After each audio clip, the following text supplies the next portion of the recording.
Hello, everyone. Welcome to episode 22 of the Big Donch Podcast. I'm with Caden and Cristian. Cristian's first time being on. Caden been on about the third time today. It is going to be shorter in a couple weeks also, but we're going to be discussing the NCAA championship with Kansas defeating UNC by a huge comeback. We're going to be talking about some NBA and the Lakers disappointing, and we'll talk about, of course, the NFL and, of course, opening day, which is coming up tomorrow. Don't forget to subscribe to my YouTube, Big Donch. Follow me on Spotify, the Big Donch Podcast, and also follow me on TikTok, which is also called Big Donch. We really appreciate it. So like every show, we always start off with the NFL, and not really, of course, big news happening over the past week, but we did see a big trade that don't know really who won in this one. I'll ask Cristian because he is an Eagles fan. The Eagles traded with the Saints. Eagles get 2022 first-round pick, which is the 18th overall, a 2023 first-round pick, a 2024 second-round, and a couple others. And then the Saints got two 2022 first-rounders and a sixth-rounder. So I'm going to ask you, Cristian, who won? Do you think the Eagles won with this? Because I was looking, the Eagles had a lot of first-round picks that they could use wisely. Mm-hmm. I personally can't say if the Eagles won or not. I'm not going to, just because draft picks are so hard to look at and be like, okay, who won right now? I think you have to look at it next year after all the draft picks in the trade have been picked, look at who they got and how they're performing up to their standards of their draft pick. So I think the Eagles did get a good draft capital going next year with having 2 first-round picks this year and 2 first-round picks next year. So that's a big positive for the trade. But like I said earlier, I cannot pick who won the trade for right now.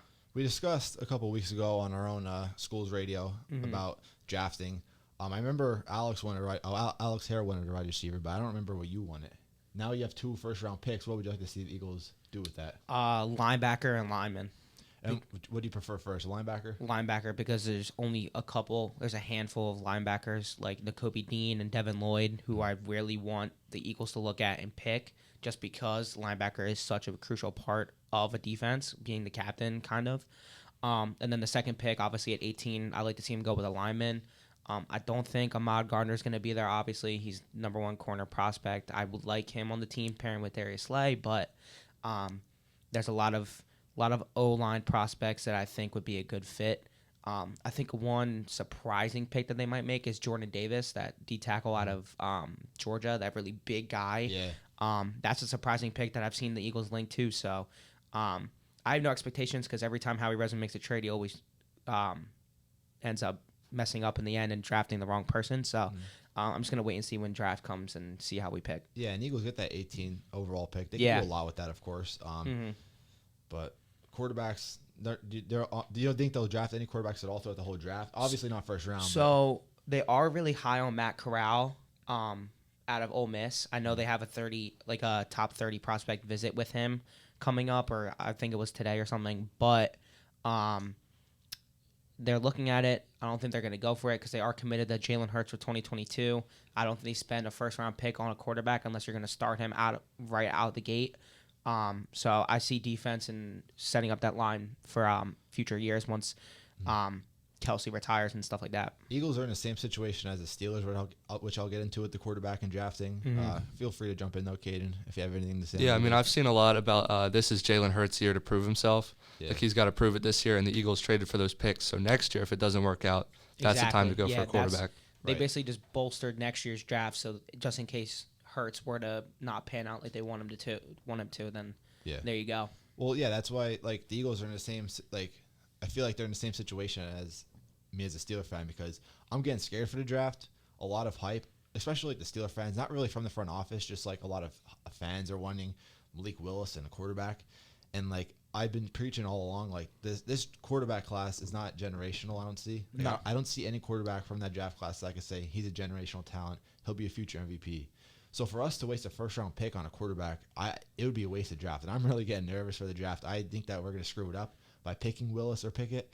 If we do, though, it's going to be a waste. I know they of course, we haven't seen much from Trubisky yet. We still haven't seen his full potential. Willis or Pickett could still be better than Trubisky, but I feel like it's kind of wasted, signing Trubisky. It would just be a wasted signing that we could use that money somewhere else.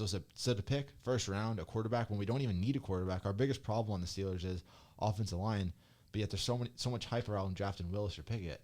I think that'd just be a wasted draft pick, and I'm sure that's what's happening with the Eagles, right? Oh yeah, no, I totally agree with you. Just because Howie Roseman he's a good front office guy, but he makes the great trades and the great signings. But then when it comes to drafting and just other young talent, he does not have the eye for it. So I do get scared every draft day. Like I said earlier, like he makes the trades, but you do get scared as an Eagles fans every year after that whole Rager Jefferson screw up. Right. So there's always going to be that little level of hesitation with the draft picks, even though you have them.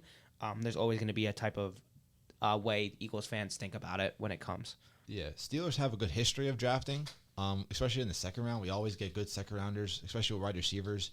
Juju, Chase Claypool, and then in the 6th round pick, we picked Antonio Brown. We always Deontay Johnson. These are all late round picks that we got, and late draft picks that we got, and we always draft good. 1st round picks have been solid throughout the years. T.J. Watt, Cam Hayward, Najee Harris. So I'm not really worried, but this year I'm worried. I was never really worried before in the draft. I always knew we would pick the right decisions. But yeah, it would be useless signing Mitch. And like going back to the Eagles, Hurts we don't see Hurts' full potential. I think this is maybe could be his last year to really show his potential. Yeah, I think time's clicking for him, like time's ticking, I guess you could say, for Hurts. But if you look at the Eagles, their biggest problem isn't Jalen Hurts. So to draft a quarterback, that'll be pointless. No, I could think of 3 different positions that the Steelers are going to pick other than quarterback. We need offensive line, we need a corner, and we need a wide receiver before we draft a quarterback. But I don't know. I'm not a GM, but I think you guys just got Trubisky, who hasn't even played for you guys yet. So I think it might be a waste. Next year you got Bryce Young, who's a big talent, big arm, flashy player. But I don't like you said. I don't think the Steelers should even go for a quarterback. Yeah, just give him a chance. What do you think? Yeah, I agree with you. I echo what you said. They got to give Mitch a chance. Yeah, because it'll be useless. And like I said, we're looking at Mitch as a bridge quarterback. We're not expecting him to take us to the Super Bowl. We're not going to the Super Bowl regardless this year. We'll be looking to make playoffs. We know that as a team overall. We're not looking for that. We're just looking to have us stay strong, stay together, keep this team intact while we actually find our franchise quarterback. If Mitch is it, I mean, that'll be awesome, but he really only has a year for us to really prove that. Moving on to the NBA. It is cold in here. I told you that. I'm shivering a little, I told you that. No, I'm good. No, like, I don't know. You got long sleeves on. Oh. He's got to roll them up now. There he goes. Well, before we move on to the NBA, I forgot to mention, not much going on free agency last week. Parker went to the Patriots. Awante Parker from the Dolphins. That's a good addition to the Patriots, but they're not really. He's not really a wide receiver 1. So the Patriots still don't have a wide receiver 1. I think they're looking at Parker as a wide receiver 1 with Mac Jones. Maybe it could work. Mac Jones is definitely an upgrade from Tua, but I think the Patriots will focus on run game because they have Damian Harris. They have who else do they have? Who's their backup? Stevenson. Yeah, he showed flashes last year of being good, or being a solid RB2. So I think they're going to rely heavily on the run game and Mac Jones getting plays run this year and seeing how that goes. Patriots history, they really never had wide receiver 1s unless it was Randy Moss or Rob Gronkowski. Right. Wes Welker, but I look at Wes Welker and Julian Edelman as not really wide receiver 1s, just really, really good wide receiver 2s. So when I look at the Eagles Super Bowl win over the Patriots, I see the wide receivers they had. They had Cooks, Amendola, Hogan, and Edelman. Yeah, those were that was their wide receiver core. Like you said, none of those guys look as a wide receiver 1. They all look like wide receiver 2s, and maybe Amendola or Hogan at the end of their careers as wide receiver 3s. But Tom Brady went to Gronk a lot. So I see a wide receiver 1 as they could do it all. They could go deep threat and short threat. Edelman, Wes Welker, all those guys, they were all short threats. They weren't really deep threats. Their deep threats on the Patriots was really Rob Gronkowski, and that was really it. That's why those deep threats never really. They're all really like short game passing. Patriots. I think Devontae Parker's going to turn into that guy for them now too. I think he has a chance to revitalize his career there. I think he could definitely turn into a Julian Edelman type. Yeah, I mean, I wouldn't be surprised. Bill Belichick turns grocery workers into. I mean, I hope Devontae Parker pans out though, because I liked him coming out of college and I liked him in Miami. Obviously, he didn't pan out just because of the Miami Dolphins situation at receiver now, obviously with Hill and Waddle, but. I like Devontae Parker, and I want him to succeed. Even though he's on the Patriots, I still want him to see him do something because I did like him out of college. And sticking on wide receiver 1s, the Bills did extend Stephon Diggs. I don't know if it was today or yesterday, but of course that was expected. That's what the Bills need. Now moving on to the NBA. We saw yesterday the Lakers lose to the Suns. They're just embarrassing to watch. even though they shouldn't be. They missed playoffs. They have LeBron, Westbrook, Anthony Davis, Dwight Howard, Carmelo Anthony, Kendrick Nunn, and they had Rondo at the beginning. Now, I know a lot of these guys are out of their prime. Westbrook's out of his prime. Howard's out of his prime. Carmelo's out of his prime. LeBron's always in his prime. But imagine this team 5 years ago. Imagine this team seeing this team. They probably would have the West All-Stars right there. They'd have less than 5. They'd have less than 5 losses. We saw, like even looking at the team in the beginning of the season, we saw these guys. And like Kendrick Nunn, everyone forgets about him. He was a solid player on the Miami Heat last year, right? But he was injured all year. He basically robbed the Lakers. But you look at this, and you're thinking like I said this is the biggest super team of all time. It's another championship for the Lakers. I mean, they just added Russell Westbrook and Carmelo, who's a good role player now. Dwight Howard, I mean, obviously it's Dwight Howard, but he's still a good role player center. He was good for our Sixers last year. Yeah. But yeah, imagine this team 5 years ago. I thought this team was championship bound. I thought at the beginning of this season that this team was going to go all the way and win the championship. It's shocking. I know a lot of key players missed time this season, including LeBron, missed a good chunk of games. But even with, you have these guys together, you got to make something special out of it. Mm-hmm. Now, like, every week there was somebody else to blame on the Lakers, I felt right. like. Never LeBron. I mean, LeBron was the MVP of that team. He did everything he could. He could be MVP of the league, depending on how the... I don't think he will, though. No, I don't think so either, but he was in the conversation. Absolutely. Could win a scoring title. Yeah. Yeah, Embiid's up there now. That's if he plays. Embiid's won right now. LeBron might not play the rest of the season. Yeah, and, like, that was controversial, like, him not playing yesterday when it was a must-win game for them. So I don't know if he just generally couldn't play or was he like resting or something. I don't know. I did see like a meme on Instagram though of him walking to the back and like it was like, all right, I'm coming in or something. Like halfway through the game, he was about to go in and like play. I guess he wasn't, but like the meme was like kind of funny seeing that him walking to the back. I don't know. I mean, I feel like a game with that must-win game. You got to do everything you could to play.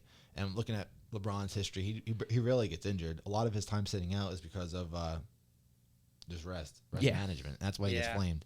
Yeah, personally, I think that he must have had something going on that we don't know about. Yeah. That he didn't play in that game because I think otherwise he would have been out there. Now, like going back to who you blame every week there's somebody you blame between Westbrook. He was on and off, very, very inconsistent this year. Westbrook. Yeah. The coach. But of course, sometimes he'd show. Yeah. The coach. Anthony Davis always getting injured. That's of course not really to blame, but it could be an excuse as to why the Lakers. A lot of injuries. Yeah, he couldn't stay healthy. LeBron was getting injured this year. Kendrick Nunn missing the whole season. Rondo, I think he got traded. Yeah, he's on the Cavs. Carmelo was really the only one that was consistent, and he hasn't really done a lot. Yeah, right. He was exciting in the beginning, but then he gradually declined. After that, Lakers didn't really have anybody else. Yeah, there was just no chemistry to that team. No chemistry. I mean, and then you look at the Wizards. I know they're not a playoff team either, but they look like solid and better than the Lakers look right now, and the Lakers have stars. Right. Yeah, the Wizards got the young guys that are coming up and potentially could put a team together for the future, whereas the Lakers are on the way out. Exactly. Wizards built for the future, and I don't think the Lakers realize that. Yeah, so, like, what do you think is going to happen this offseason? Vogel's going to be gone, the head coach. I hope definitely. So. I hope so. So you hope so? You think it's his fault? I don't fully blame him for everything, but I do. You have to look at the coach, and I know we talked about it last week on WQSU. We talked about Doc Rivers and the whole Sixers situation when they lost to the Bucks and the Suns. Yeah. But I think part of the blame can go on the coaches, but also the blame has to go on the players. Yeah. If you're a star, you perform like a star. If you're a role player, you perform like a role player. Everything has to be meshing on the court. The coach can only tell you so much until you get on the court, and then you have to perform yourself as a player to get your team to a win or get your team to the playoffs. Especially in a league that high with veterans. Westbrook, a veteran. Anthony Davis, he's a veteran now. Carmelo Anthony, veteran. Howard, all you guys are veterans. You got to stick it. I mean, of course, LeBron basically was a coach. I think LeBron. If LeBron's not on that team, I think they don't even win like 30 games. If I'm being completely honest. Yeah. And I know it's hard to say just because LeBron is on the team, but I think if LeBron's not making them mesh as much as they did, that they don't even win 30 games this year. You guys heard the news with LeBron though not wanting DeRozan on the team and choosing Russ over him instead. Just dumb move. I think DeRozan would have been better on this team than Westbrook. Well, DeRozan's an MVP candidate, so I think he definitely would have been better on the team. I also think the Bulls are doing a lot better with DeRozan being with Levine and Ball, who is balling out this year, like people didn't expect. So he's out for the year now. With Ball, he is. Yeah. I didn't know how serious it was, but Yeah. but still, they have Levine. Right. Patrick Williams is coming back. Hopefully he pans out as a first round pick. Whatever happened to Vooch? He's still there. He's still there. Still yeah. there. I know they wanted to trade him. He's a 2-time All-Star Vooch. I mean, he doesn't play like that anymore when he was on the Magic, but He's a good starting center to have, No, yeah. like with Levine and DeRozan. Like that's you're not really expected. He's not an Embiid. He's not like a Jokic. He's not your center who's your star player who you're banking on to make threes and make those spin moves and stuff like that. So Vucevic is there for rebounding, assisting, scoring when he can, but. He's the type of player that wins championships because he does the little things. Exactly. Yeah. You can rely on him. Yeah. No. Well, MVPs now we just mentioned. Well, actually, I wrote down this is hinder LeBron's GOAT status, but basically us talking. Not really. It's not. But like, I don't know. I mean, it not really his GOAT status. It doesn't really change like what his legacy. But like, do you think this is gonna alter now the legacy? Do you think that like this he probably will never have a chance at winning a champ unless he goes somewhere else? Like winning a championship unless he goes somewhere else. I think if he goes somewhere else, I think that's when it tampers his legacy a little bit. Because he's not going to go back to the Cavs. He's not going to go back to the Heat. I think he should go back to the Cavs. Yeah, I've heard a lot of rumors. I know he should, but he's probably not going to. And the Heat they're not going to bring him back. I know they wouldn't care, but they have a good solid team in Miami. So I'm looking at other teams that might need him who he could go to, but I think any team he goes to is going to tamper his legacy no matter what, if he's chasing a ring or not. If he goes to an upgrade from the Lakers, like, in my opinion, this is something I always bash LeBron for, is chasing, like, super teams. Even though he's a great player, in my opinion, the best player of all time, not the greatest. Michael Jordan's the greatest, but oh, yeah, for sure. LeBron is the best player of all time. But that will never change. But him going to a different team that's an upgrade from the Lakers, I don't know. Like, he's just chasing that. He's not really sticking with the Lakers. He's been there for 3 years, and he wants to dip. I'm not saying he wants to dip. I don't know if he does or not, but if he did. And also when you look at it with, like, the top teams in the Western Conference, I'll take the top 3 teams in both conferences. You have the Suns, the Warriors, and the Grizzlies as the top 3 for the West. Yeah. And then you have Celtics, Bucks. Heat, Nets, Sixers, Bucks, Heat. Who's the other one? There's somebody in between that gap. The Celtics, Bucks, Sixers. Because the Celtics, Bucks, and the Sixers. Celtics went up lately. Celtics, Bucks, and Sixers are tied for second. Yeah. Mm-hmm. You look at those, like, 7 or 8 teams, and, like, yeah, it'd be cool to add LeBron, but you look at those teams and you're like, they might not want to invest in that. Yeah. Like, yeah, LeBron is the best player of all time, but with the teams they have, it might not gel with the chemistry they have built already. Exactly. You know what I mean? Like, the Suns have Booker and Paul, and the Sixers obviously have Harden and Embiid. Like, you look at the Celtics, they have a young core, Tatum, Brown, guys like that. Some teams don't need LeBron. Like, even though he's of course going to be better than a lot, but if LeBron goes to a team, he's going to take over. Some teams don't need that. Some teams don't want. That ruins chemistry. I think he'd just stick with the Lakers until he retires. Honestly, I think especially with his son Bronny coming into the league soon. I mean, got what, like 3 years, something like that. And of course, LeBron could play at a high level still. LeBron wants to play with his son and then retire. So I think sticking with the Lakers is probably his best option. Obviously, they're probably not going to win a championship in the rest of his career, but having that moment with your son is kind of cool. The only thing with LeBron, I think the chemistry with the Lakers is going downhill, and I'm not sure he wants to stick around for that. Personally, for me, I think going back to the Cavs for him is a real option. Yeah. I mean, maybe it's just me being a Cleveland fan and hearing all the rumors, but I've definitely heard a ton that LeBron might want to come back to Cleveland and play there. Maybe the Cavs could use LeBron. That's probably the best team for him to go to, honestly. That's a young team. They need Kevin Love, of course, he's a veteran, but he doesn't perform like a veteran. And Colin Sexton is out for the rest of the year. Yeah. So there's been a lot of trade rumors around Colin Sexton lately too. So it could be a LeBron for Colin Sexton type deal to give the Lakers the youth and bring in LeBron. I don't think we'll see it like in the next year or two, but I think maybe down the line to close his career out. Yeah, I mean that'd be cool to see. I'll be honest.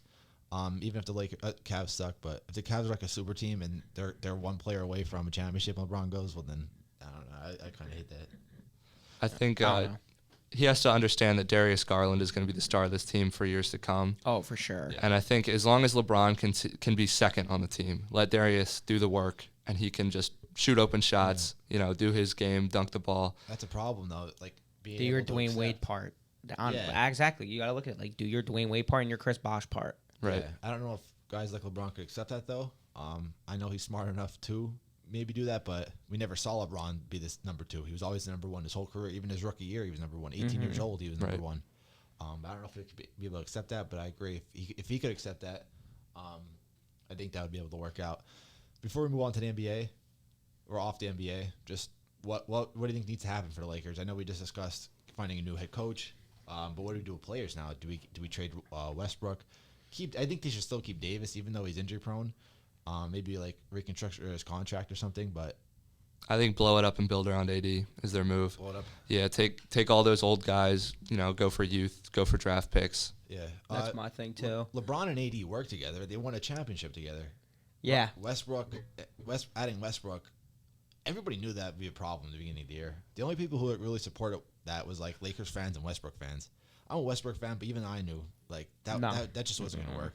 You had Westbrook and Harden. Harden at the time was the best player in the league when he was in his prime, averaging over 30 points a game, getting 40 points a game for a while. He was maybe not the best player, but a top 3 player. They had Westbrook, who was still in his prime, but coming to an end. And that didn't work out at all. And then going to the Wizards, Westbrook just looking washed, goes to the Lakers, and just very consistent.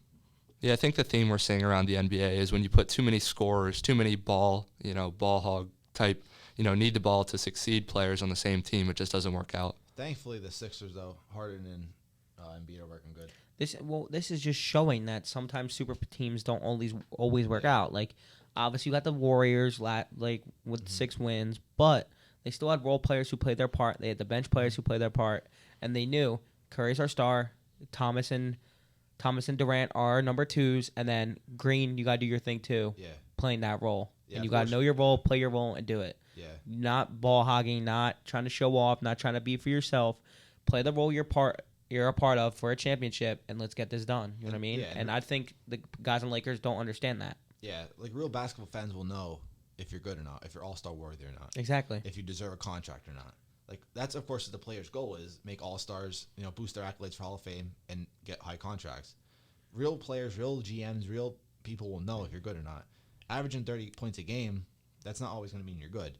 Westbrook averaging triple-double for 3 seasons in a row. It shows that he's good statistically, but doesn't mean that he's going to work on every team. Showed that it didn't. I think he's a great basketball player, but it doesn't necessarily mean that you're going to mesh. Yeah, he's out of his prime now. It's sad, but I still like Russell Westbrook. I'm a big fan of his. I said on the show, top 5, but whatever. Top 5 point guard of all time, I said Westbrook was. But No, I know. you're still wrong with that. I'm sorry. I know. I think he's close. I think he's somewhere teetering around the 5 to 8 range. I say T5. I'll give him top 10. Yeah. I'll give him top 10. I got it. But I can't look at him after these last 3 years. I know that. And look at him and be like, yeah, you're top 5. That's, it's recency bias. I feel like more people appreciate when he retires. Yeah, that's what I think so too. I think once he retires, people are going to appreciate him more for what he did. I'll admit, Westbrook is buns now. He's terrible now. Obviously, triple-double king. I'll give him that. But I think you guys are right. I may give him more respect, obviously, when he retires and when he's done. But for right now, no. Well, I haven't been talking about Doc Rivers for a while. But I know they're starting to get a lot of rumors now that people want him gone, and I feel like the way he handles minutes is not really too good. Yeah, but like I said before, those players have to be able to step up and be able to play. The coach can only do so much for you off the court. On the court, your coach is not there to hold your hand and make you do the plays that he's telling you to do. Well, you have to perform that way. As a player coach, though, I feel like he's not doing it. He threw Harden under the bus the other day. Yeah, I know. That whole thing got me a little bit. No matter how good or bad you are, you can't do that. No, for sure. I mean, I don't think he should be canned for that, but, you can't be doing that. I think Doc Rivers is the kind of guy who doesn't sugarcoat things. He likes to call out his players and make sure that they're doing their part to help the team. And it worked. And so, yeah, I personally think that it was a good move on his part. I think in the locker room that would be cool. But I don't know, in the media. They blew out the Hornets, so it worked. I don't want to sound soft, too. I don't want to sound soft, but I don't know. Sometimes that's what a player needs, I think. I think they need to have it out there. I think Harden needed that because I think Harden was starting to get a little lackadaisical just because he was like, okay, we're in the playoffs, I'm going to stop. But with how close the race is right now for top seeding, you need to have your stars performing. So I think him saying that in the media lit a fire under Harden a little bit and was like, dude, get your act together. Let's get this number 1 or number 2 seed, and let's roll through the playoffs and hopefully get a championship. Yeah, personally, I'm a big fan of the tough love coaching mentality. So am I. And I think Doc Rivers is one of the best coaches to do that. Well, I took it as, so do I. I just took it as the blame was going toward Doc Rivers, and he said, no, that wasn't my fault. That was all James Harden. I thought that's what he said. And I thought the main reason why No. It wasn't all that. he put the blame on Harden. I think he took the blame a little bit himself at the beginning, but I think most of the people looked at that and was like, oh, he's putting all the blame on Harden. Like, oh, yeah, That's blah, what blah, I blah. looked at. Like, everyone did what you did. They're going to look at that and be like, okay, he's putting all the blame on Harden, which he did not do. If you look at the rest of the interview, he put some of the blame on himself. Not entirely, but, like, he talks about it, like, in, like, a gist of, like, saying, like, hey, like, I know what I have to do to help my players. You know what I mean? Right. And I don't look at that and say Doc Rivers got to go, but I just thought, I just think that was the right move. But either way, even besides that, I know a lot of people want him gone anyway because of coaching decisions. We're in a good spot right now. No reason to really talk about that right now. Like with the NBA going into the playoffs, if we start talking about that, that's when a lot of pressure builds on Doc Rivers and the players. Of course, see what he does in the playoffs. Yeah, this is a team competing for a championship, so there's no need for controversy to be happening in the locker room. Exactly. The thing I like about the East real quick is just how competitive they are. Anybody can make it a championship. The Heat, Celtics, Bucks.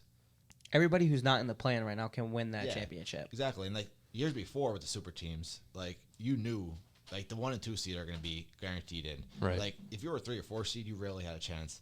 Now, I think anybody in those 1 to 8 seeds have a chance. Exactly. We've been seeing that lately. Ever since the bubble, Miami Heat, nobody thought they would go in. I know they were nowhere near as good as the Lakers on that showed, but nobody thought the Heat would make it. They did. The Bucks, throughout the playoffs, they were skeptical, but then even though they had the best record in the league, I think the year they had the best record in the league, they ended up losing the playoffs. But last year, nobody really knew. Like, it was up in the air. Right. Compared to the East, it's a little bit more competitive. Mm-hmm. You kind of know who's going to be in it. It's going to be like top 2 or 3 teams. East, though, all of them. Moving on to MLB, I'll do NCAA basketball since we're sticking on basketball. We saw UNC blew a 15-point lead at halftime. I was telling Caden before the show that I didn't know it would happen, but I wouldn't be surprised if it did happen. It's college basketball. UNC was getting a little too cocky. Kansas came and won. What did you think about that, Christian? Did you watch that game? So Monday there was a meeting for the sports department for WQSU, and Harry had asked us, "Hey, like, what are your predictions?" Everyone's picking UNC, and I'm like, "What?" I looked at Harry. I was like, Kansas has a better team and a better lineup, and I think if they play like they do and they will win. And obviously, when they went down, people were saying, "Oh, your prediction's wrong," but then they came back, and I was like, "Told you so." Yeah. I told him, I said, Kansas has a better lineup. Yeah, UNC's got the bigger guys and the bigger names, but Kansas all around, I thought, was a better team. Yeah, going off the bigger names and all, like, UNC was really, like, they were just cruising on, like, all the momentum and all the hype that they went Exactly. They straight out played better than us against, like, they should have played better against Duke. I'll admit that. But they're really riding on the momentum and all.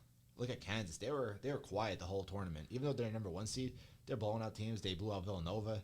That's when I knew, like, that's why I picked Kansas. I did pick Kansas.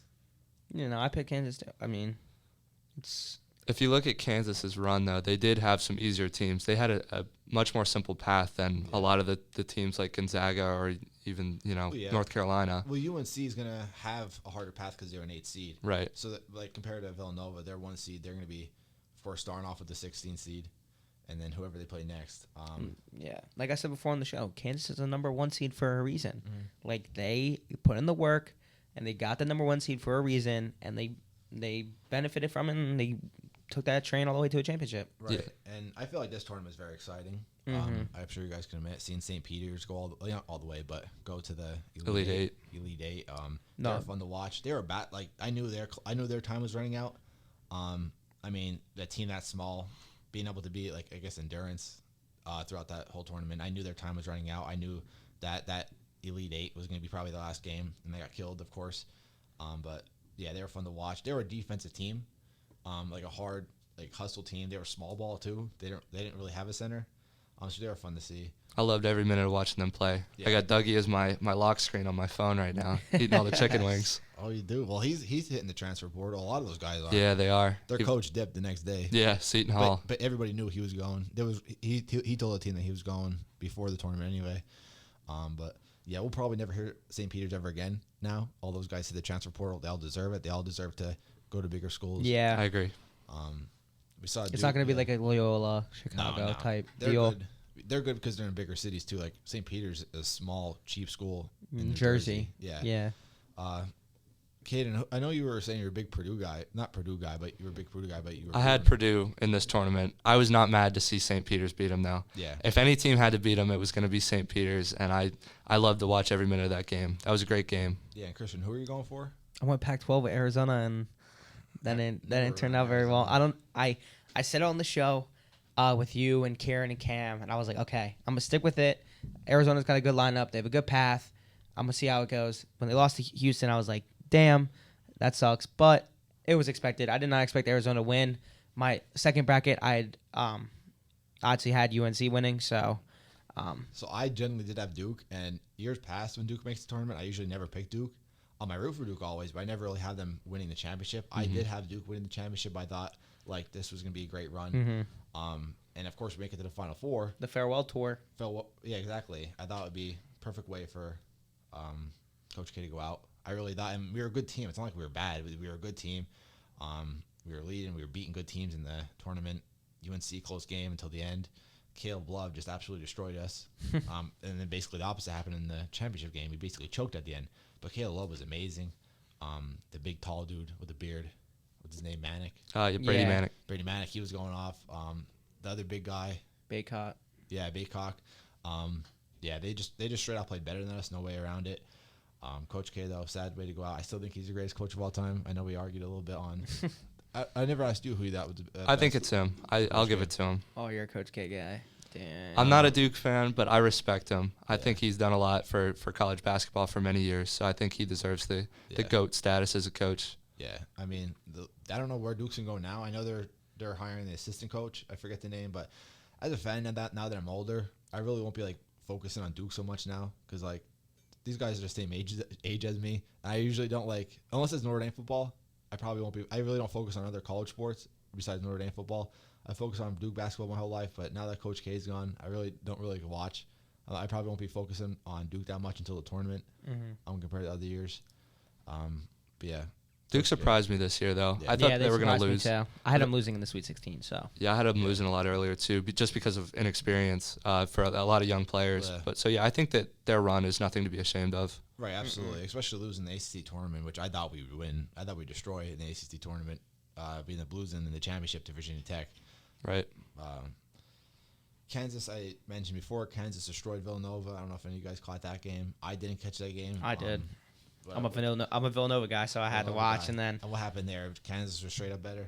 Kansas came out the second half and they just went off. They outperformed Villanova. They outshot them. They out defended them. Like they were just playing on a higher level in every aspect of the game, and Villanova couldn't keep up. And it sucks because Colin Gillespie, fifth-year senior, and I forget the other guy's name, but like it's a tough way to go out. But they give it their all, and they were in the Final Four for a reason.